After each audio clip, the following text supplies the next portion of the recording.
Yo, what's good, people? What's good? What's good? Welcome to another episode of Quality Over Quarantine. We got a little bit of a different one today. Obviously, we've been dealing with mostly artists, rappers, and as such. But now we're kind of switching things up, and we're speaking to somebody who kind of makes the reason why you even see a lot of your favorite rappers even being on the screen is because of people like this man here. Big up, man, like Jimmy Chiba. What you saying, bro? Oh yeah, man. Yeah, we're good. Bless. Live in the place, man. Good to be here, man. How you been holding up, man? In this Um, Probably stating the obvious, but this whole quarantine couldn't come at a worse time. Like scene. plans were made, plans were drawn up, and then plans were shelved. Yeah. So And you're a guy who does like a lot of videos, man. You're constantly working as well. So I'm guessing this is definitely messed up a lot of plans for you, and a lot of plans for other artists as well. yeah. A lot of people had plans. We were literally in the process of getting dancers and actors and extras, and then everyone started thinking about lockdown and maybe it's not worth it coming out just for a video. I'm like, oof, okay. Yeah, Fair. but you know what? It's funny because somebody messaged me for, they're doing this these rappers are doing this boxing thing, yeah. So it's a bunch of rappers that all want to fight each other, yeah. So it's mad. It's rappers, but it's mostly like gangster rappers anyway. They all want to kill each other, and some of them are just, having a laugh. But one of the guy who's running it was like, "Yo, do you want to come down and do some promo stuff?" And I was just like, "Bro, it's in the middle of a lockdown, man. Like, what am I supposed to do? I can't really. There's not much we can really do." So he was like, "Nah, man, just come through anyway." And I was just like, boy, I ain't trying to risk it, to be fair. So, I know it's one of the ones where a lot of directors are kind of on the same thing. They rather just say let it go and then come out when they feel like it's safe. It's not really worth putting your health at risk at the end of the day. Well, you say it's not worth it, but then some of the shots of like London lockdown, it's kind of hard to like, wow. So this whole strip is just empty. Yep. All I need is one artist here right now, and we'll shoot something like special, which people would have to pay grands just to get. Yep. Nah, it's true, man. It's true. I think hold up, sorry, my stream's gonna be a bit weird. I got people messaging me while I'm doing a show that they know I'm not trying to work. Here we go. But like it'd be so sick to just be out there right now, and not even for like for shots, yeah. Even for video shoots, even just for like stock footage, man. It's like a lot of stuff you can get. So I feel like, to be fair, that stuff will be fine for you to do because you're out, but you're not gonna be near anybody anyway. So it's just a case of like, as long as you ain't got to do public transport to get there. But that's one thing. The whole lockdown, I'll go out, I'll shoot stuff, but I'm not going on the underground. That's just one thing that's like, I'll do everything else. I'll get Uber, I'll get bus, whatever. Yeah. Tube, that's a whole. That's gonna take me a couple months to get like back into the swing of trusting the tube again. Yeah. So let's go back and talk about how you got into doing what you do. Obviously, for those who don't know, you're a very prolific music video director, but you also do other things which we're going to get into later: documentaries, adverts, pretty much anything to do with filming. You do, yeah. But how did you find yourself not only doing music videos, but how did you find yourself being kind of like the go-to guy when it comes to hip hop videos in the UK and even global now, innit? So how did that all come about? Well, it came about just from me exercising my creative eye. So like even like in school, I was just doing drawing when perhaps I should have probably been studying, but I was doing a different type of study. So just creative from there, and just was drawing. Then it moved on to painting. Then I realized I like drawing from photography. So I started from images. So I went into photography, and then just started moving on to moving. I called it moving photography, which is video. And then just luckily, like I knew a lot of people because I used to make music, so I knew a lot of people in the area who make. A lot of my friends were rappers, so I was like, okay, I've got a camera. I might as well like try and exercise this other little talent trying to develop, and yeah, just kind of went from there. Really, just knowing the right people, not burning any bridges, and just always wanting to do stuff. Like if it's like, oh, come meet me in Hither Green, and I'm in like Holloway, I'm like, oh well, it'll take me an hour. I'll get there. It'll take me an hour. So hold up. So you were making music as well before that? Because I didn't know that. Yeah. So what kind of music were you doing? What side of the things I were was you doing? doing a lot of heavily sample based. Okay. So you're producing? I was I was working with a friend of mine called Session 600 who still produces beats. And so he kind of advanced a lot quicker than I did. I was just stuck on the sampling, like, let me dig in the crates for this Donny Hathaway sample, like this, but he was adding music and bass lines and keyboard structure. I'm just like, ooh. Timing that with like my keyboard computer software just crashing. I was like, okay, it's a sign. I'm going to move on. But like some people would have been like, let me get back on the music chair. Let me get my equipment back. I thought, well, my friend's doing that. And I don't think I can get to that level that he's aiming to. Right. So let me do visuals. So let's, because we were always forming a team, but it was going to be a team of producers. So now he had the music on lock. So I thought, all right, let me see the bigger picture. Let me do the visual side of things. So he sourced the audio, I sourced the visuals, and we went in both our separate directions, which still join up. See that? You know what? I always feel like the teams, especially when it comes to teams that are making music in the UK, I always feel like the guys who have like a designated video guy, they're always the ones that move ahead the fastest, because I feel like the visual element of music has become so important.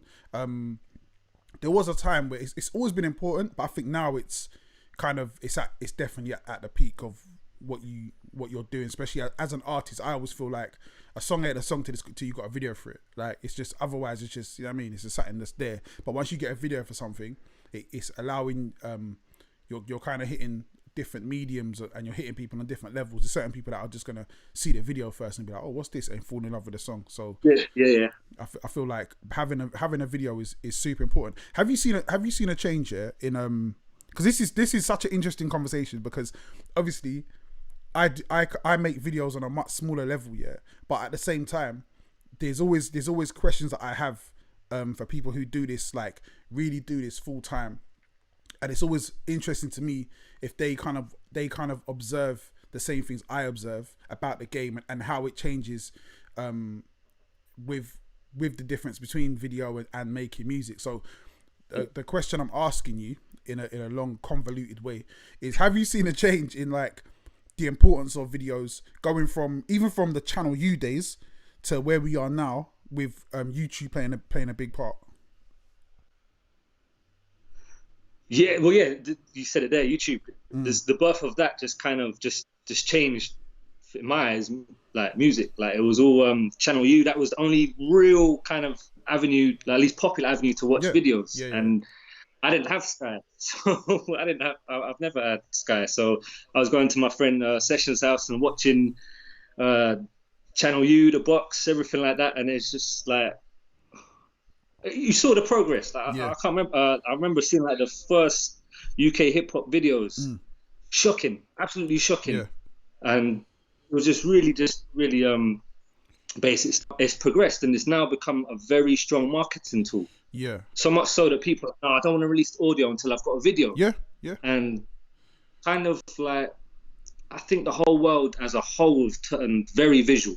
Very visual. Like it's not only do they want to hear something, they want to see it. And you know, back in the day, I remember like certain audios were getting like 13 million views, like really, a lot of views for audio. But now it's like, unless it's a big artist, then it's funny you say that though, because I remember, so like the two things you mentioned there. The first thing was how UK hip hop videos used to be like super whack, but at the same time, I was watching I mentioned this on a couple of shows back. So I was showing my daughter like Wu-Tang, innit? I'm like, when I was your age, I was listening to Wu-Tang, man. Come watch some Wu-Tang. So we're watching like Protect Your Neck and stuff, and I'm looking at these videos like, these are some of the worst videos I've ever seen in my life. Like the production, the whole thing. Obviously they're trying to make it look grimy, whatever, but it's just really, really bad. So we've kind of seen like, it wasn't until Hype Williams got involved and was like, nah, we're gonna do some stuff over here and change the look of stuff. Also with video being so important, the change of it, like the prices change. How much it costs to make a video is different as well. Yeah. So I feel like it's definitely parallel. But when you first started making videos for artists, what kind of equipment were you using, and what kind of budgets were you trying to work with? Well, the very, very first videos, I was shooting on a Canon Cybershot Ixus, which has a lens which you press the on button and then the lens pops out, and it could fit in my pocket. See. And yeah, like I'm pretty sure it could hit HD. No definites on that, okay. But it was, yeah. And then, you know, just reaching out to people, and luckily I knew, like I said, quite a few people who were artists, rappers themselves, so I'd do a little video for them. And I think the first one I ever did was with an artist called Key Farah. Okay. We shot it walking around London. I think I charged him £30 for that. That was my first ever video price. And yeah, it's good to see where it's come from and where I've got to now. But yeah, it was it's nice reminiscing, just going back. All right, that was just purely like, not that I'm purely money orientated now, but back then it was just purely, it was really, really fresh. Yeah. Like I'm still like that Jay-Z line, the first is the same as the first. Like I still shooting the videos like my first video. I still had that same kind of drive, but back then it was really fresh. Yeah. And I just enjoyed it, and it wasn't like so many people are shooting videos now. Yeah. Like there was a time where like everyone was a rapper, every cousin was a rapper. Now it's like everyone's cousin's a director. Everyone's shooting. Yep. And while I'm glad to see it, I'm never going to be the one to say, oh, there's too many camera people here. I don't feel comfortable. Like, no, more the merrier, but it's just, just they just have the same kind of, like, you know, I think they're going toward. But do you know what changed it? It's like anything, yeah. It's like barrier to entry. So before, I remember getting one of my first videos done, and I mean not from a production company. One of my first videos done by somebody I knew who was like, "Yo, let's do a video." It's my cousin Joshua. So I'm like, "Yo, I want to get this video done." So he's got a camera. So he's got the DV cams. Right, so this camera's like $5,000 just for the camera, and you got to get the tapes. It wasn't HD. Like that was like a whole nother thing. And again, being someone who didn't know anything about videos at the time, I'm just like, bro, man, I want an HD, and he's just like, yeah, we can't do HD, bro. We don't do that. The tape don't do HD. So I was like, all right, cool, whatever. And just the time it took, to get all that footage done. Having to find the right lighting, because these cameras didn't have I guess they did have ISO, but nothing special. Like you could shoot at nighttime, but it weren't great. So low light capabilities are rubbish. The editing process took so long. I remember we slept in his yard, editing the thing like the whole night, just chopping and changing. And then he's like, yo, yeah, cool, man, we got a render. And I'm like, what? What's render what? Yeah, man. And it's like, we're there like hours rendering footage. And I feel like it all changed, yeah? Like Canon 5D, that changed pretty much everything. Overnight. I felt like, oh, okay, there's a way that I could probably do this without having to deal with like all the long stuff. So speak on that. Like how did you notice the change as well, obviously? Yeah, well, like the DV tapes, like I hate those bastards, like because it's like once you film stuff and then you put it in your camera, then the only way you can get the footage off the DV tape is by playing the whole tape. Yep. So you got to play the whole way through. It's like, okay, right, and like my first thing was the 7D was actually the camera for me. Like the 5D came after that. For me, it was the 7D, the first kind of DSLR camera that was for me. That I remember that was allowing you to get high quality photos with videos. Yeah. And that just blew me away. Like I was like, I can be more experimental now. Not like, this tape is this much, and then if I rewind too far, then I'm going to record over what I just filmed.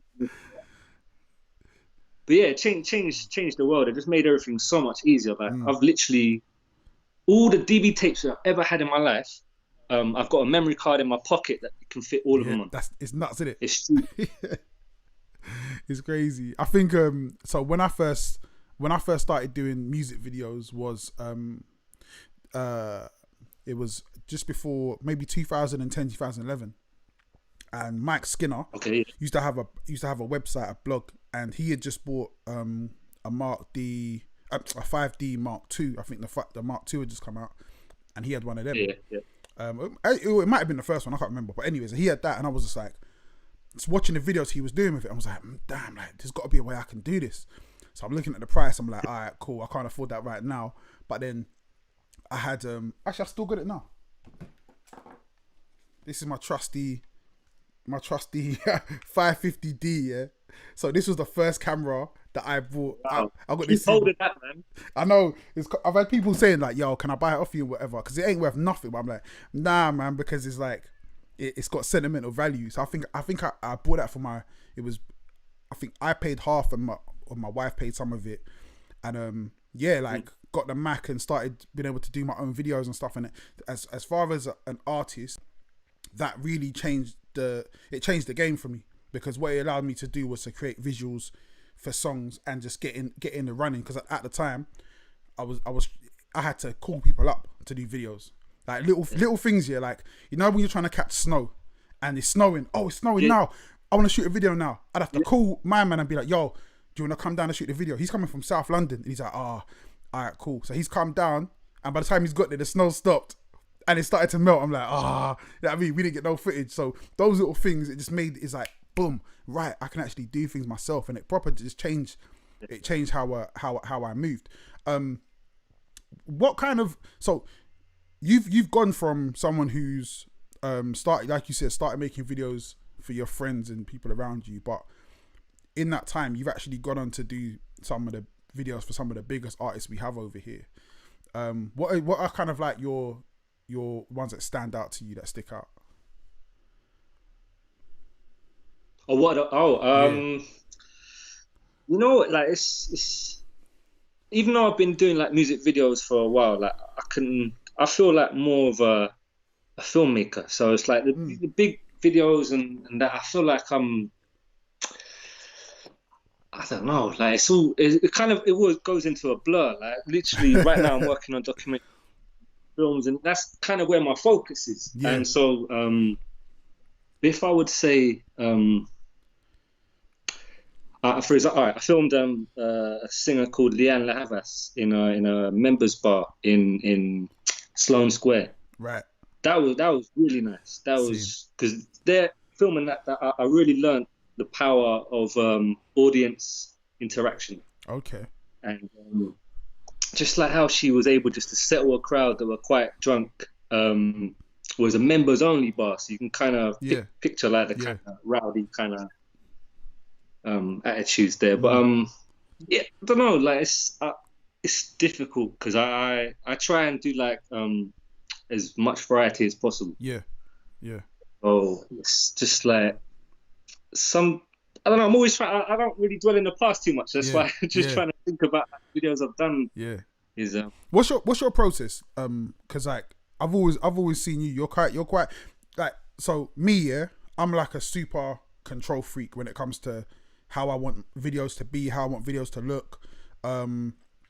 I have ideas in my head. I don't think I'm the easiest person. You've worked with me a few times. I don't think I'm the easiest person to work with. I'm a person who's just like, I want this is how I want it. So, and I don't really give directors a lot of leeway because of just how hard-headed I am.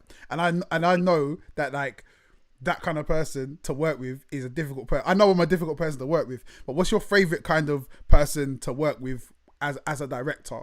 What do you prefer, the freedom, or do you prefer the we're doing it this way?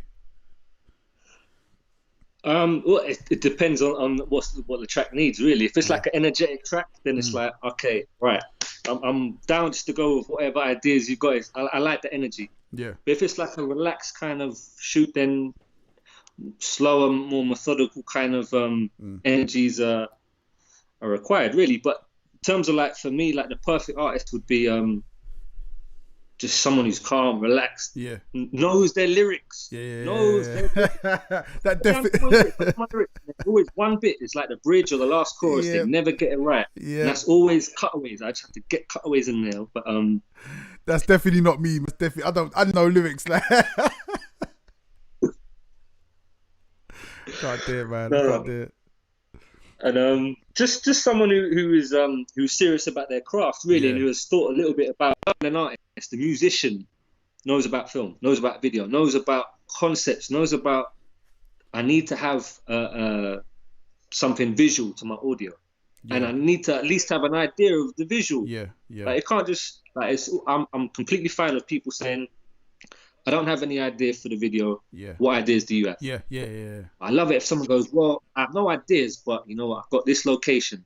I have this car. I have these selection of actors. I have this box props. Right. Just something that shows they've given a little bit. Like, it's not just I've done a track in the studio and I'm paying you to do the video.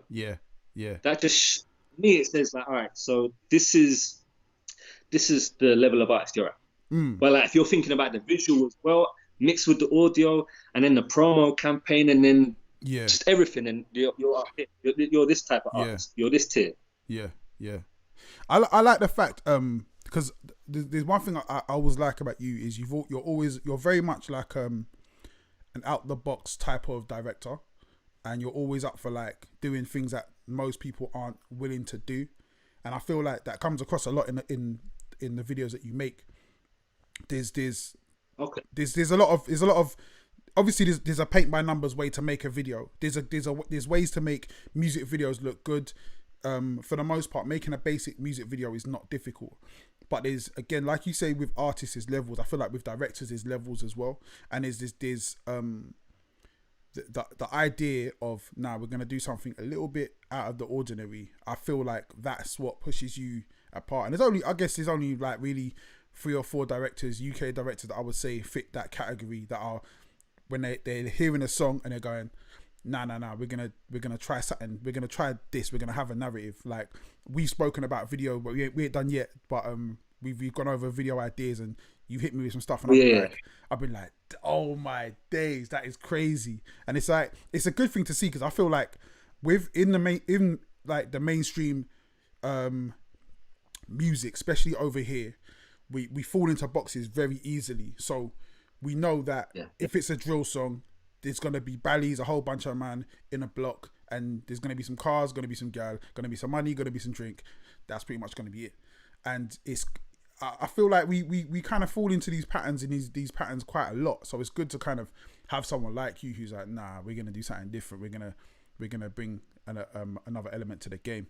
So moving on from music videos, which is something that, you know, I feel like you've kind of conquered. You've moved into the next level of things, which is the filmmaking side. So speak a bit on that. Like, what have you been doing on that side of things? Well, it's kind of like I've always been doing music videos and film. Like, I've just never really, maybe I've promoted one side more than the other. Like, I started filming in 2009. It took me a year to edit my first video, so 2010, and then in 2011 I started my documentary, Operation Blue Bar. So I was still doing that hand in hand with music videos, and so I don't know, it's just kind of, I've just always had those two angles. Just I've always wanted to try and make things more cinematic and film, because on the side that's what I'm doing, and it's just that I just like showing different sides of people's characters. And sometimes with music, I get frustrated that you've got like a little window. You've got 3 minutes.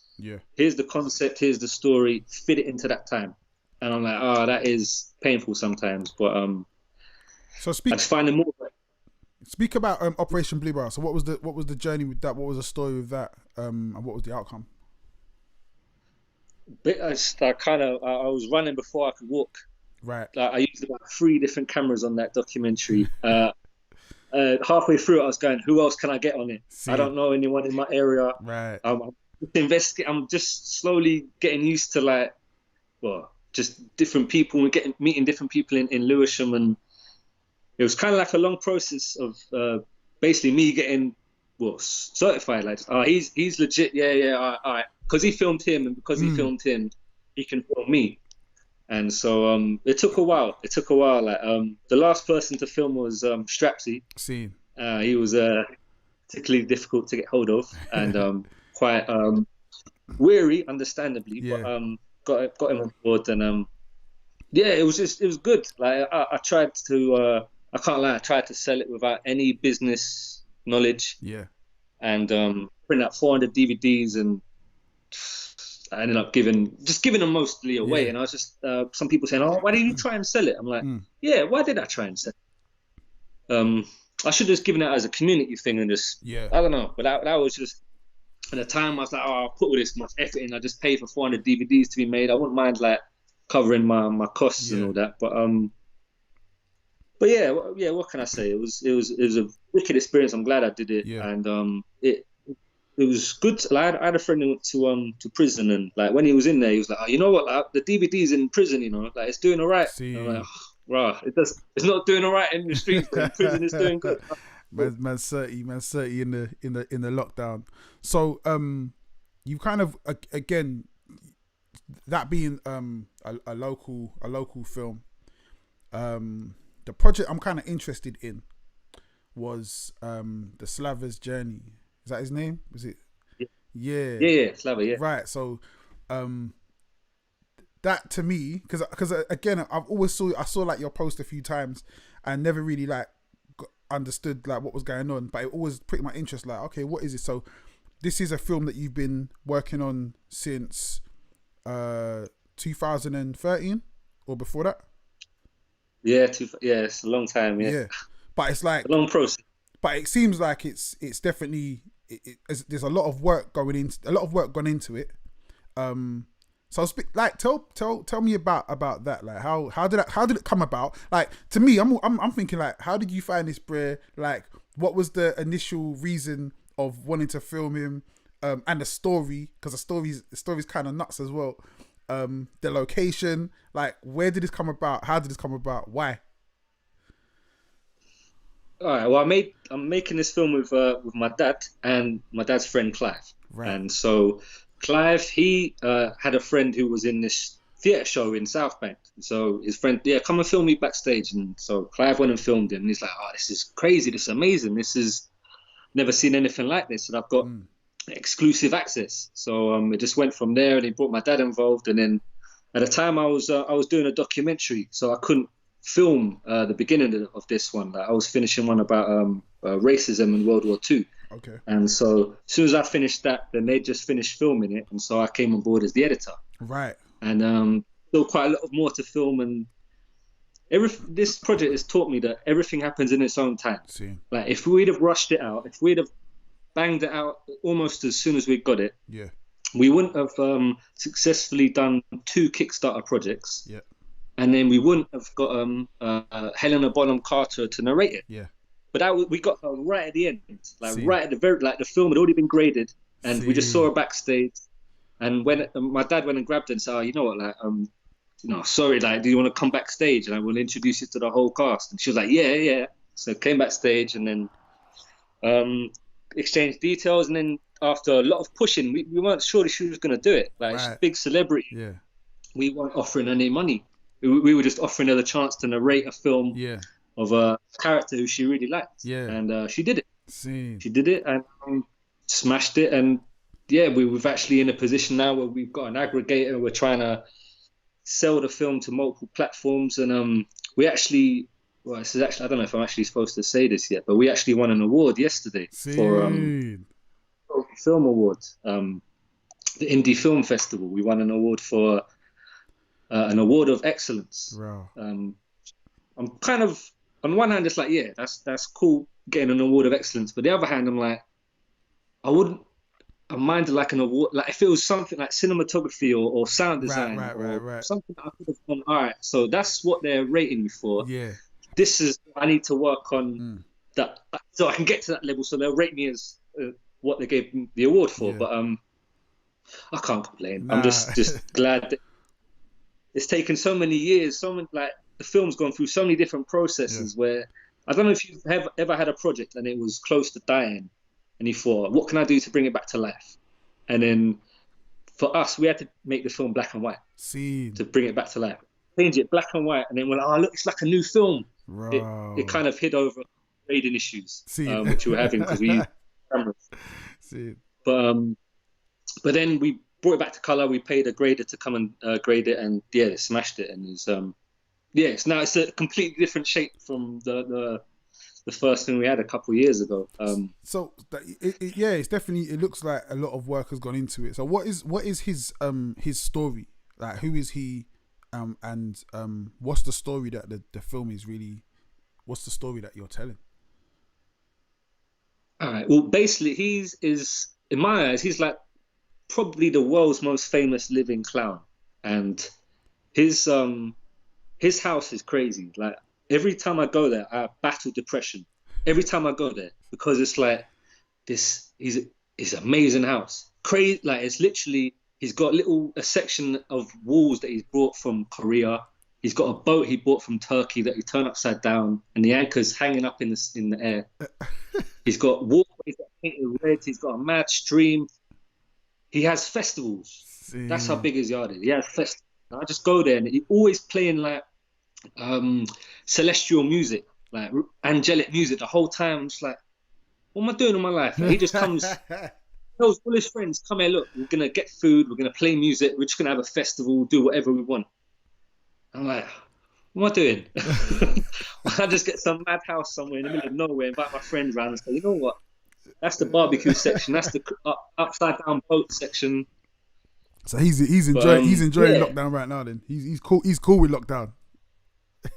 Yeah, like his main message, his main ethos is to get everyone to think like a child, to view the world as a child. Yeah. So you're not thinking about bills, you're not thinking about homework, you're not thinking about stresses or rent or my electricity is going to get cut soon or bailiff's going to come out. That is it's you just take yourself to somewhere else. Yeah. And I don't know. I think that's really like needed. That valuable. It's a valuable thing to try and understand. Just not to take life too seriously. Not to think in every situation as an adult. Yeah. But to see it as like, see colors, or like if you're stuck waiting for somewhere, you can hear some music playing. You can see some kids. I don't know. It's just not see the world in doom and gloom and grey, but just to see that there is some. It's you in your mind. You have the power to turn the world from color to black and white. It's all in here, but it's just whether or not you want to listen to yourself. I think it's hard, man, because I feel like okay, this is kind of like off topic but on subject. Like you're as a child, you don't have any responsibilities. Your only responsibility really is to entertain yourself. And as you get older, you're less worried about entertaining yourself to a point, and you got way more responsibilities. And also you see more things, you've been through more things, and over time you lose that edge, you lose yourself, man. And I always feel like being a creative, it gives you that space to play, and there's not many spaces in life for an adult where you get to play and have fun and without drugs and alcohol. So I feel like it is super important. I feel like creative play is super important, and I guess like the message is a very important message, because it's something that we forget, man, as we get older. Yeah. Yeah. That's it. Right. It's a bit of a man. And even though he's a clown and he's saying these messages, like it's not like he's not your average clown. Like he's a Russian clown. And what's the difference between a Russian clown is that he came from like the 60s, and so that time being a clown was a lot more political. There was a lot more like hidden little stories or political protests or ideologies hidden in this stage show. Right. And so think like a child, but then also have some an art form that can resonate with adults and children at the same time. Yeah. So there's like a thing in there where someone goes, I look around the is a bit from my film. I look around the stage and I see grandmothers crying and children laughing. Mm. And just to be able to create art that's that powerful that it divides people. So your Yeah. age and your background, I see comedy in this, and then someone's like, well, actually, he's trying to hang himself. I see the seriousness in this, and That's the beauty of comedy, though. That's like to me as well, yeah. Because I always feel like that's where true comedy lies. I remember listening to, who was it? Actually, a lot of them, man. Listen to like George Carlin, Bill Hicks, yeah, Paul Mooney. Like a lot of times, it's funny because like the first time you listen and you laugh, but then do you get to a point where even with Richard Pryor, my favorite comedian, I've got 2 tattoos of Richard Pryor on me. oh shit, Yeah, man. You get to a point where you're just like, nah, you're not. I'm not even laughing anymore because what you're saying is like, it's so the truth. You're holding mirrors up to society. You're showing us the tragic comedy in society, and yeah, it is funny. And a lot of times we laugh so we don't cry, but at the same time, you're also pointing out like some serious things, and it's funny as well because like this time, yeah, which we keep calling what they keep calling it in these uncertain times or whatever, yeah, like it's so mad because I keep getting this urge, like I'll be sitting and I'll be thinking and I'll just be like, nah, it's actually like we fucked up the planet, like we like, and to me it's like it's comedy, but then at the same time it's tragic, and I feel like that's almost like the beauty of hip hop as well, because like you say, it's that being in that element where you're having fun, it's childlike in its form, in the movement, in the colors, but the message is real. Like hip hop in its truest form is when you're really, you're having fun, but the message is super real. Public Enemy, Dead Prez, NWA, the list goes on. And I feel like that's what I love about almost all art. It's the same, man. We're all trying to say the same thing. We're all trying to put over the way we see the world. So yeah, I feel like that film is going to be important, man. It's an important thing for people to see. Yeah. So something else we spoke about we were on a video shoot. Whose shoot was it? I think it was Casheray. Yeah, it was Cash's. It's Cash's.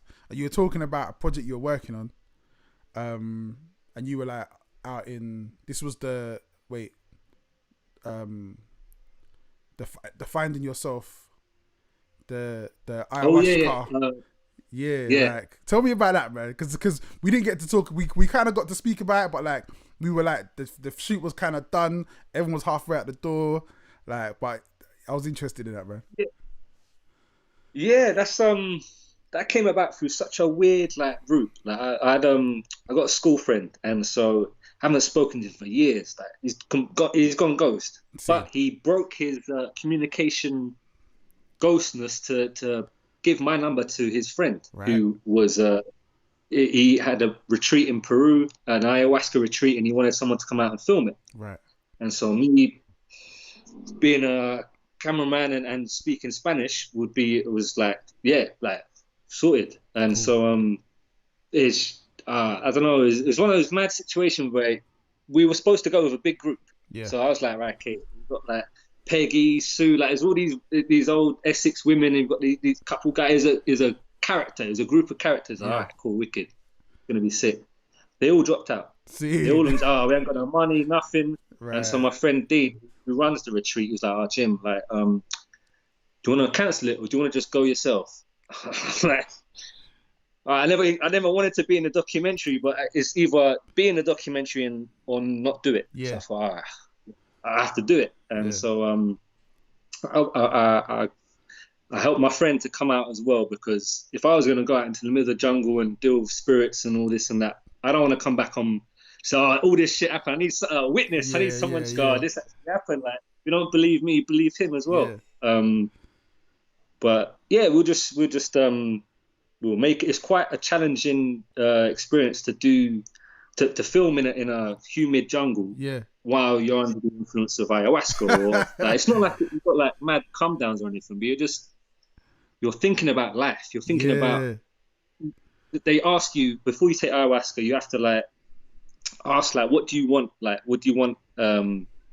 What goals, what dreams do you want? Like, what do you want to ask ayahuasca? So I'm like, every time I'd ask this, and the next day it was like a hangover of like trying to deal with all the Right. what I'd been through. But then also like, right, I need to take the footage off the cards. My phone is completely just wet. I have to put it in a big bowl of rice, and my drone nearly got stuck in that tree. Yeah, it's all these things, but it was a really, really good experience. Like, it was just nice, family orientated thing, and it kind of gave me more of a drive to kind of promote more spirituality, really, because it's just these people just in the middle of the jungle, nothing bad about them at all. They just want to help people. Yeah. And some of the things I witnessed out there, they might unsettle some people. They might. I know my friend Dean doesn't want a lot of things that I saw to go in a documentary. He's like, no, we can't tell that side. There's too many things you've seen and I've seen that could never go in a documentary. So, but it just, I don't know if you personally have any beliefs or anything like that. But I spoke with the shaman who. This might sound a bit mad. Go. It's cool. Roll with it. I was speaking with a shaman in the middle of the dark, pitch black, and he was possessed by an ancient Mayan entity who comes back to the earth to do good, to heal people. Okay. So from that, I took that was a comforting feeling for me. I was like, all right, so there are spirits in this world, and there are some bad ones, but then there are some good ones. I took comfort in that. I was like, all right, cool. That's I feel we were in the middle of the jungle. I've got to feel, at least try and make myself feel cool. Like, it's civilization anywhere near us for miles. But it was just cool just to do something. It was a medicinal plant. Like, it can help people, and I did see things out there that it can't be explained by science. Can't be explained. Like, spiritual doctors, spiritual healing is a thing. Yeah. It's like, I'll leave you with one thing. There was a friend of mine, he was in a bad way. And so Damon diagnosed him in the middle of the jungle. Friends nowhere near him, nowhere near the jungle. There's no internet access, nothing. Right. The shape, they're in the left artery, going from your heart to your brain, there's a blockage that is stopping air. Okay. That precise. And the next day, the doctor rang my friend and said, this is the diagnostic. All what the shaman did, all I can say is food for thought. Like, I can never see the world as black and white. There's always grey, and there's different shades of grey. Yeah, I think there's so much that we don't know, and it's like super arrogant to believe like or to feel like we know everything and we have all the answers, because there's never been a time in history where we've had all the answers. And I feel like I'm so pissed about that, because we're never going to have that. Nah, we're not. We're never going to have. But I feel like the thing that stops us from knowing all the answers is that arrogance that we feel like we do. And there's a lot of, I guess, if you think about it, a lot of, I guess, like, a lot of the institutions that we have that are supposed to deal with certain issues, they almost work against them. So, and it's been said, I'm not saying anything new, but it's been said that our schools don't educate, they indoctrinate. Our prisons, they don't rehabilitate. You know what I mean? You're just literally, again, indoctrination. You're creating worse criminals. You're not dealing with the trauma.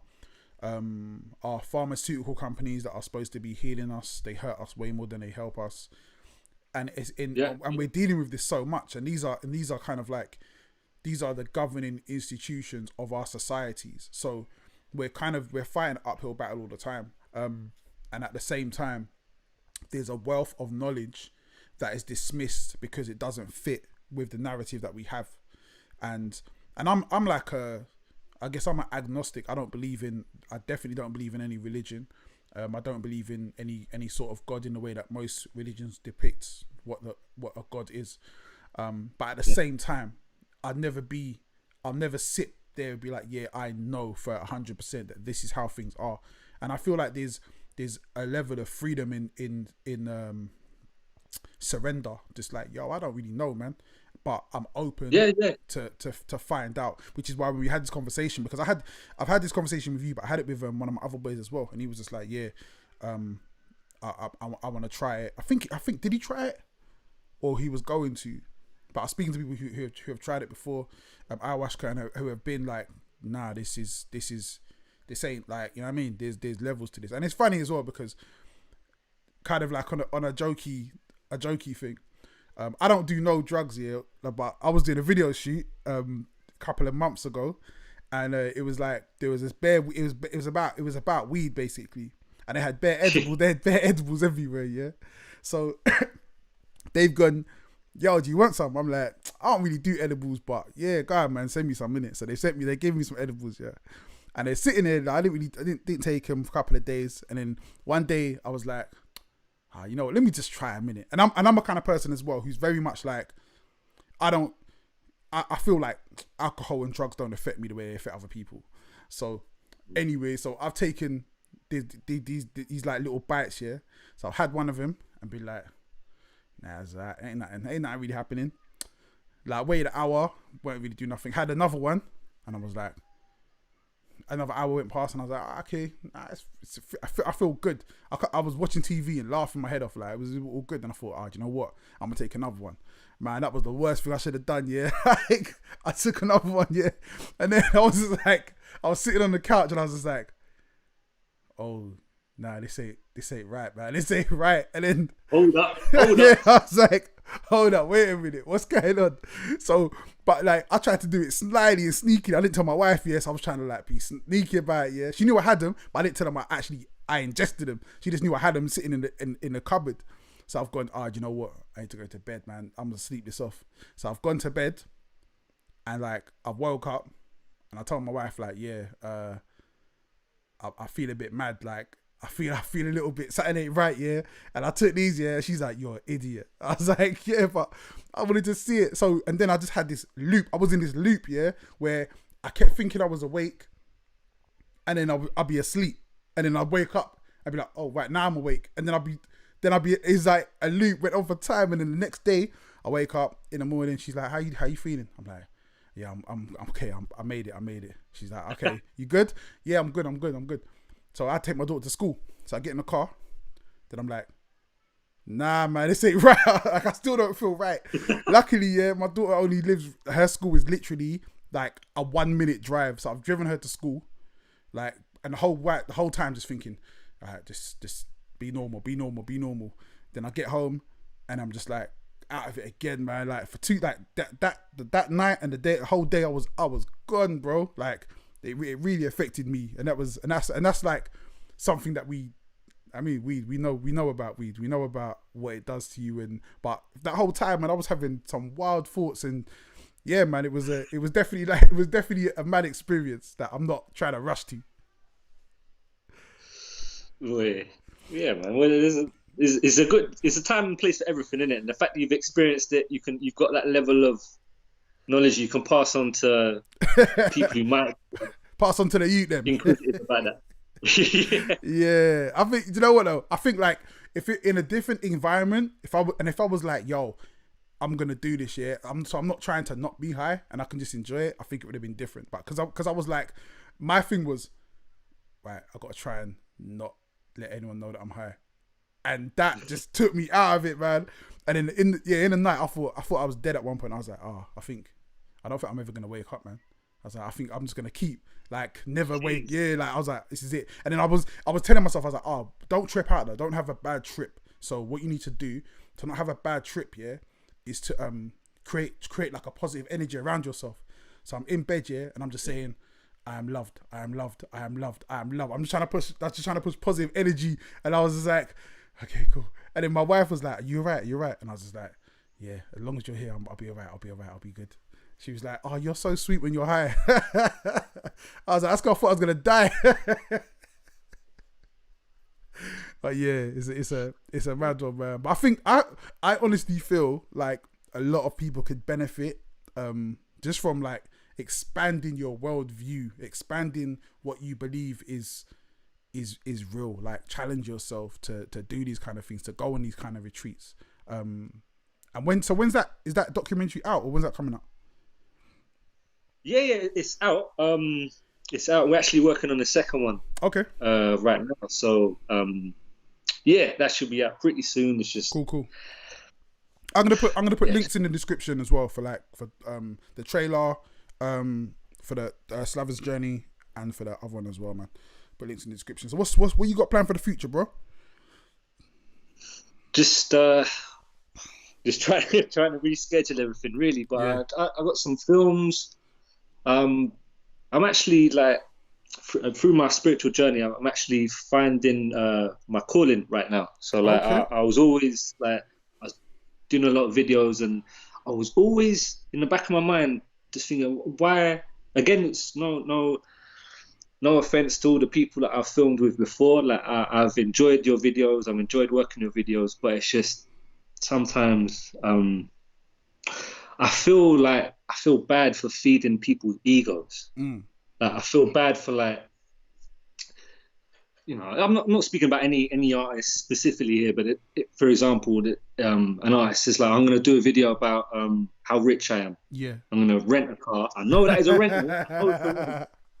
No, these two models don't want to be here. I know you paid them an arm and leg, and they don't want to be here. Yeah. And you're just there, just prancing around, going, "Yeah, I'm the biggest and baddest in my ends." And it's like, I'm just a crisis of conflict. I was like, why am I feeding this? Why am I promoting this? Why am I putting this out into the world? Like, don't get me wrong. Like, there is a time and place. Yeah. All sorts of music. There's not like every music. I don't want to just listen to positive music. Like if you speak to some of my closest friends, they're like, he likes that real dark shit. He likes that dark music. But I'm a positive person. Yeah. So it's like, yeah, I don't know. Like it's just. So what's the other side of that? So if that's the side of the part that you're in conflict with, what do you think your calling is? Well, I wanted to do like I was always battling with like, why am I filming videos? Why am I out in like an impoverished country building a school? Why am I not out in like Nicaragua or Africa or somewhere just building a school? And it's not like to put on social media. I would be perfectly happy if there were no cameras within miles of where we're doing it. Just me and my personal self, gratification. Like I'm doing something good with my life. Yeah. And it's not like I'm doing not something meaningless, because all music videos, all something, they do give something. They either inspire other people, or they encourage other people to make their own music or stuff. But it was just a big crisis in me, and I even started like being more selective about the type of videos that I'd shoot and the topics and the subject. Okay. And even like the last 5 years, I've just been like, I don't want to film certain videos. Yeah. If you've got no like moral thought behind it, or no concept, or no like just anything other than just I. But if you're speaking about we, then we can work. Yeah. If it's just all about I, then I don't know. Like I don't know. It's funny you say that, because I'm not I fell into making music videos for other artists almost by accident. I only did it to do videos for me. My boy Ruthless, that's what we were doing. That was our thing, and then it started to become a thing of, can you do it? Boom, boom, boom. And it's so funny because I had the same kind of vibe. So if you notice, for the last probably 2 years or maybe even more, you don't see any posts from my company anymore saying, "Yo, who wants music videos?" Because I just don't do it that way anymore. I don't even offer my services like that. You have to really want a video from me, and I have to really want to do the video for me to even say let's work. Because again, I kind of felt like when you said about like the fun you get from making a video, that was taken out of it. So I got into a situation where I was doing videos for bigger labels, bigger artists, being in environments that I just didn't feel comfortable in. And again, like you said, not saying they're bad environments and not saying they're bad people and nothing like that, but it's just there's certain acts of creativity that we do, and we're trying to get that energy back off it. And if you're in an environment where you're creating, but you're creating something that this doesn't sit right with you, and again, like, videos take a lot of time, man, like a lot of time. Even when I quote and with the editing, I'll say, oh, the edit's going to be 8 hours. It might be a lot more than that, that time. And even that, 8 hours is a long time looking at something you don't really like, or looking at an image that you're not really happy with. You know what I mean? So it's like, I say this all the time, diet is not just what you eat, it's everything you consume. And yeah, just seeing certain things and pushing certain things, it got to a point where I was just like, I don't want to do this. I don't want to turn up to your video shoot with you and 20 of your man all in ballies, like on the block, like and just all pointing gun fingers in my face. Like, I don't want to do like, you know what I mean? I'm just like, I don't want to do that, because I feel like I'm doing you a disservice. I'm doing myself a disservice, because there's so much, there's something better that we could both be doing with our time. And there's a better message we could be pushing. So I get you 100% on that, man. It's like, it's a, conflict is the right word, for real. Because there was like one incident, like I was at this video shoot with some well-known artist, and there was a shootout. Yeah. And my friend was shot in the head. And it was just that whole kind of scenario there. I'm just like, I don't want to promote this kind of music. Like, I like listening to it in a car or something, but it's not something that I want to lose my life of. Yeah. Just trying to create it. Yeah. And times where I've just been stuck in doing beef videos, and it's like, you know, I'm not gonna like say no to doing I do a beef video, and then the person who they've done the beef video for, I'm not gonna say no to doing the beef video for them against you. Like, I do beef videos for everyone, but it's like no one wins. Like, it's just, and I feel like as well, it's funny you mentioned that, but like putting yourself in danger.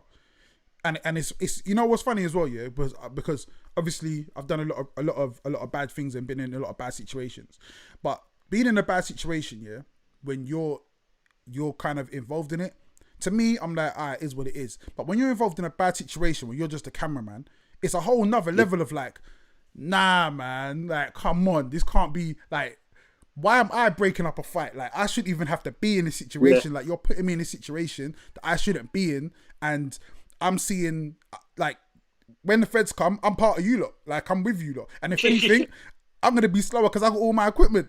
Like, and it's like, I've been in that situation way too many times, and just thinking to myself, like, it's not cool, man. It's definitely not cool. And like you said, there's definitely better things we can be doing with our time. And I'm sorry you had to deal with that. It's a mad situation still. Well, I don't care like about. I want to get as much life experiences as I can. If it's negative or positive, I don't care. Just so long as I can. That for me is the meaning of life. You learn things and then you pass it on, so that the next generation or your next family are more prepared, are a better human version of you, basically. And so I don't care what experiences I get. I don't care if they're bad. I want all experiences, and I have the knowledge to pass it on to people I know, people who want to listen to me, and I go, well, look, this is what I went through. Don't repeat it. Yeah. Nah, man. Well, I want to say thank you for your time, man. This was one interview I was really looking forward to.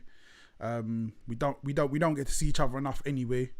And in the future, like, I want to say for myself, my vouch, I don't think I've only ever worked with two other since I started making videos.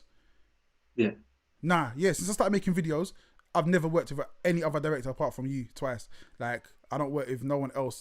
Like, I just think, you know what I mean, what you do is what you do. It's a different level. People come to me when they want the light version, you know what I mean? But Jimmy, you're the real deal. When they want the real deal, they go to Jimmy Chiba, you know what I mean? You know, man. Keep doing your thing, and please, man, just keep me in the loop. Because again, with the films you're doing, again, that's my next step. I've just started making short films and documentaries, so that's the kind of level I'm going to as well. So your guidance and mentorship through that will always be grateful, man. So thank you very much. Therefore. Bless. All right, cool, man. Guys, thank you for sticking around for this interview. I hope you gained from it. I hope you learned from it. I have. It's been very insightful and extremely interesting.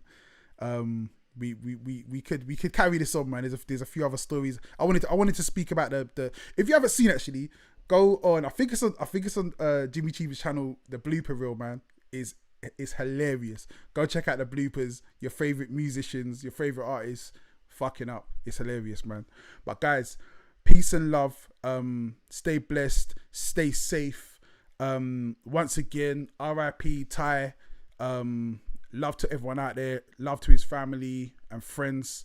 And I will see you lot on Monday. Peace.